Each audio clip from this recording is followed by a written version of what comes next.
There is nothing sadder than a one-man woman looking for the man that got away.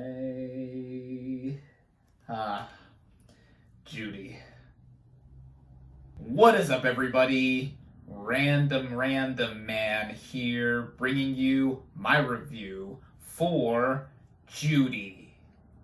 Based on the play End of the Rainbow by Peter Quilter, the plot of this biographical drama basically follows the life of American actress and singer Judy Garland, played by Renee Zellweger, in 1968 as she arrives in London for a run of sellout concerts at the Talk of the Town.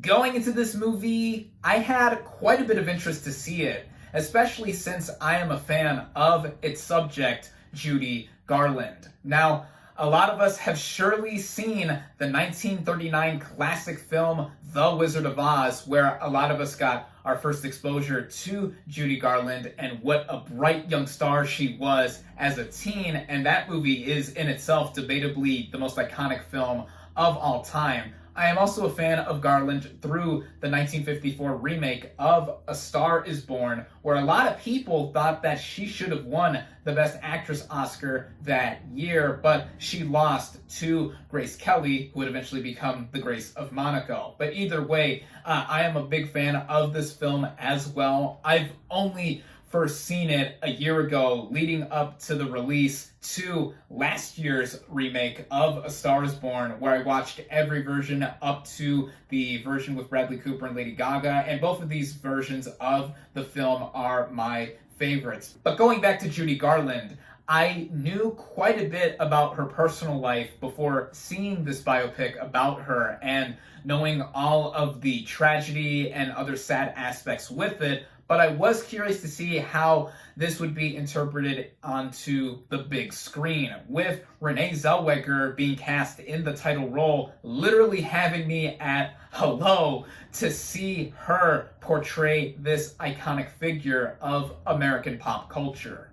Starting out with the cast and their performances, we have again Renee Zellweger as Judy Garland. She is playing a much older version of Judy Garland, specifically one who is in her mid-40s towards the end of her life. And what she does here is give a terrific transformative turn as the iconic performer. This isn't just a performance that shows how much she was able to go deep into the role. It's also one of Zellweger's very best performances as a whole. She's previously been nominated for a few Oscars, even winning one for Cold Mountain, and I think that she should very much be in the conversation for this upcoming award season, as she is an early contender for Best Actress. What she does to make herself so Oscar-worthy, in my opinion, is give us a side of Judy that not a lot of us knew unless you are thoroughly in tune with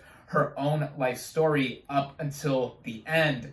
At this point in her career, Garland was struggling to keep a roof over her and her kids' heads. She was not doing well in getting some consistent income to herself to provide for herself and her kids. And she was an addict. She was popping pills, drinking a lot, and being really sleep deprived all the time. All of this stemming back to her childhood once she started out in film through MGM. And Zellweger was able to pull all of this off to an exceptional degree, showing off all the exhaustion that the actress had at this point in her life. Plus, being able to play a role like this was a daunting task, to say the least, as Zellweger also provided her own vocals whenever Garland would perform, and it's quite impressive to see her pull all of this off too on Zellweger's part, to say the least.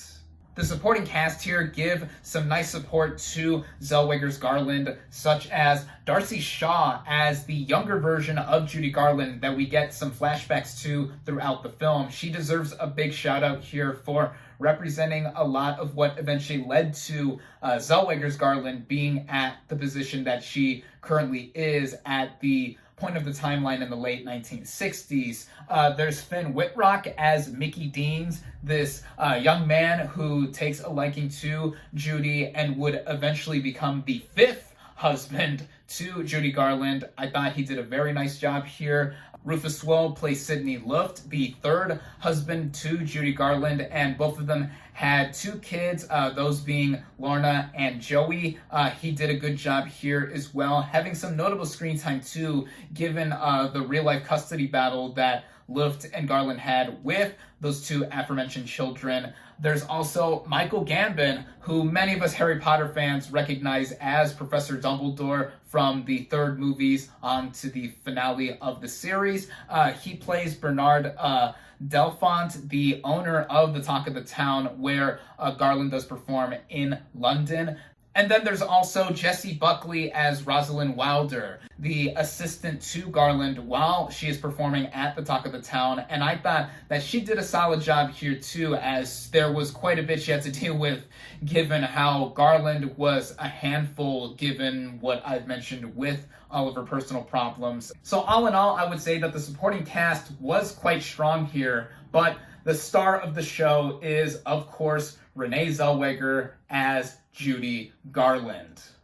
The writing of this film by Tom Edge shows us the latter portion of Garland's life at the point in the late 1960s where she does eventually have to go to London to perform these shows to not only provide for herself and her kids, but also to still be working as a performer who was one of the biggest child stars ever at the time that she was making movies during her youth. With that too, we occasionally flash back and forth between the current timeline at that point in Garland's life to the younger years of Judy Garland when she was at MGM making a bunch of movies for them, including The Wizard of Oz. And we do get a peek behind the curtain as to what led up to all of the problems that she would have later on in life. And this structure of this film does give us a specific window into this performer's career and just all that she was going through in her head.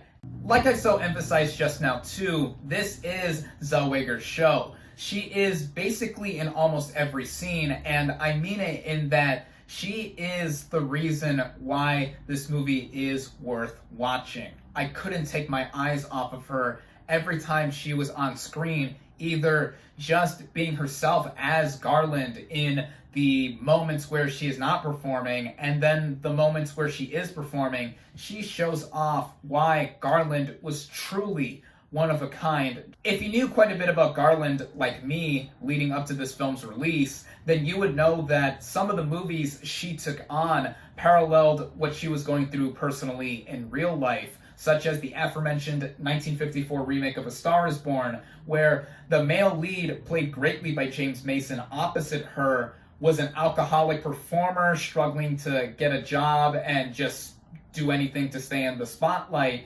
And in real life, that's what Garland eventually went through. And there's this one immaculate emotional scene where she lets out a lot of her feelings towards her relationship with the male lead in the film. And this applies to just about every other version of A Star is Born as well, where the male lead is similar to what Garland would sadly go through in real life too. And this Blu-ray digibook actually mentions quite a bit about Garland's intensity in playing her role here, where she would perform for 2 hours and then take an ambulance home.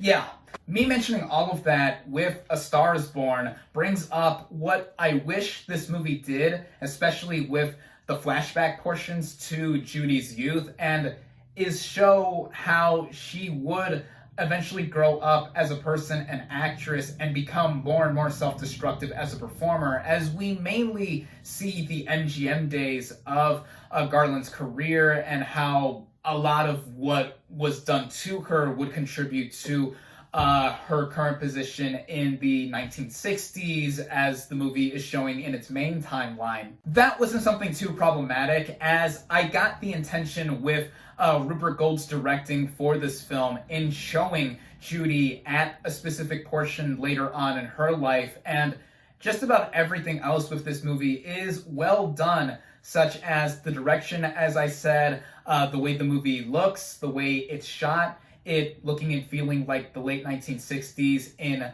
London, England. I think it's all done to such a handsome degree, and with it running at just under 2 hours, it runs at a pace that was fine for the most part. It's not that I necessarily felt the movie drag in any specific moment, aside from how the flashback sequences were handled, where sometimes they could have fleshed out more, sometimes they could have been held back, but like I mentioned earlier, with me preferring the flashbacks to go further along in her career, that's something personal for me that I can't really give too much flack for. One could look at this film at face value as being a standard biopic, especially one that follows the recent trend of adapting someone's life onto the big screen, but only showing off a specific portion of their life. Just like 2016's Jackie as one notable example. But I think much like this movie in its strengths, Judy shows off a raw and emotional portrait of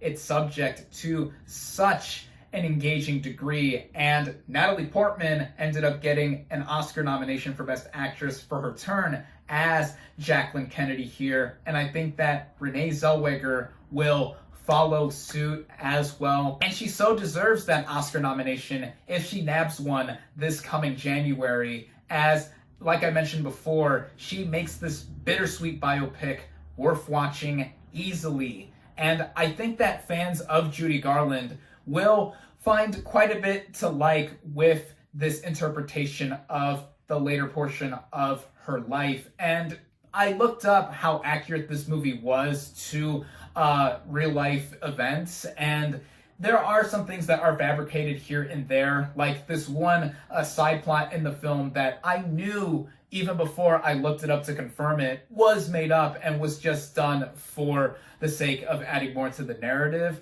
But the way this movie did end did get me choked up quite a bit. I was really teary-eyed during the final minutes of the film. I didn't full-on bawl or cry, but the way the movie ended and looking at this film together as a whole really did make me so enveloped with it. And in short, I think it's an outstanding film with something in it for everyone, no matter how much interest or knowledge you have with Judy Garland. I really enjoyed it. I definitely recommend it.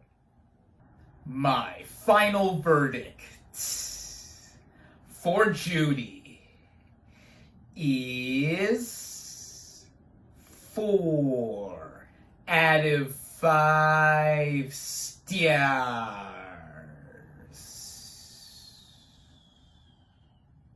Thank you all, as always, for watching. Be sure to like this video, comment on what you thought of Judy. Social media links in the description. Subscribe to my channel for more, and I'll catch you on the next movie review.